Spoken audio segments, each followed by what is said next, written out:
국회에서 발의된 수많은 법안 가운데 우리 지역과 밀접한 관계가 있는 이슈 법안들을 들여다봅니다. 국회는 지금 이세진 기자입니다. 농지 규제는 투기를 막기 위한 목적이었지만 부작용도 뒤따랐습니다. 농민들의 재산권 제한은 물론이고 농촌 침체를 우려하는 목소리도 높습니다.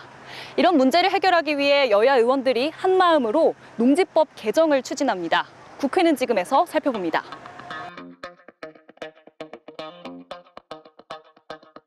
아이고, 반갑습니다.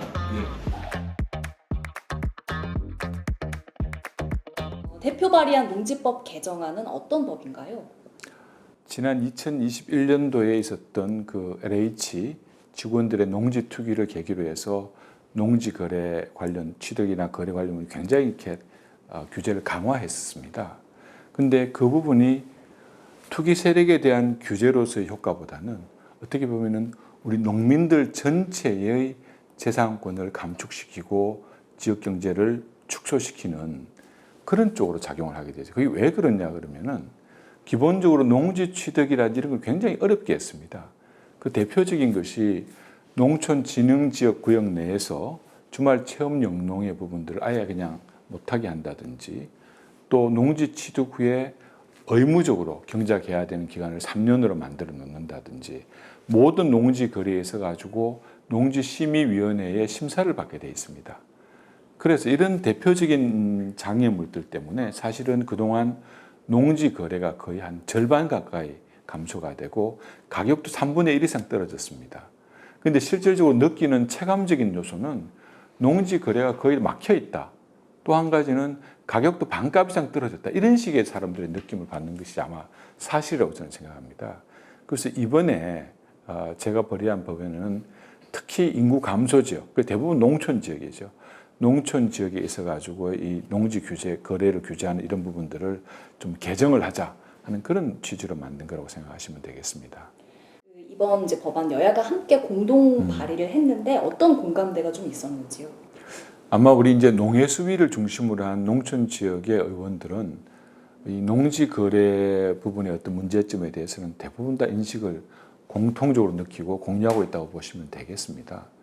특히 지난 21년도의 규제가 투기 세력이 아니라 오히려 농민들한테 어려움을 주게 됐다는 부분을 깊이 인식을 하고 이런 이제 여러 가지 주말 체험 영농의 어떤 그 농촌진흥구역의 취득이라든지 또 아니면 그 의무 영농 기간을 축소한다든지 또 1000제곱미터 미만의 농지 거래에 대해서는 농지위원회 심사를 없애자 하는 그런 부분에 상당한 공감을 가지고 있다고 생각을 하고 저는 어쨌든 이 법안이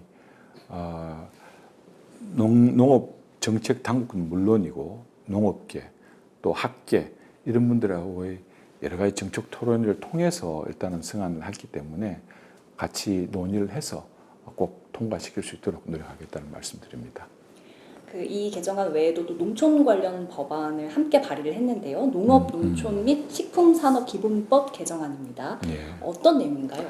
농업식품 그 기본법 개정안에는 특히 스마트팜 같은 그 농산업의 어떤 육성 지원 부분들을 좀 담았고요. 또 한 가지는 지역 소멸 대응을 위한 농촌에 대한 구조 전환 우선 지역이라는 개념이 있습니다. 그 개념에 대한 지정 근거를 마련해 가지고 우리 농업 농촌의 어떤 지속 가능한 발전이 가능할 수 있도록 지원하자는 그런 정책적인 법이라고 보시면 되겠습니다. 영천 같은 경우에는 도농복합도시, 또 청도 같은 경우는 전형적인 농업 중심이 되어 있는 지역입니다.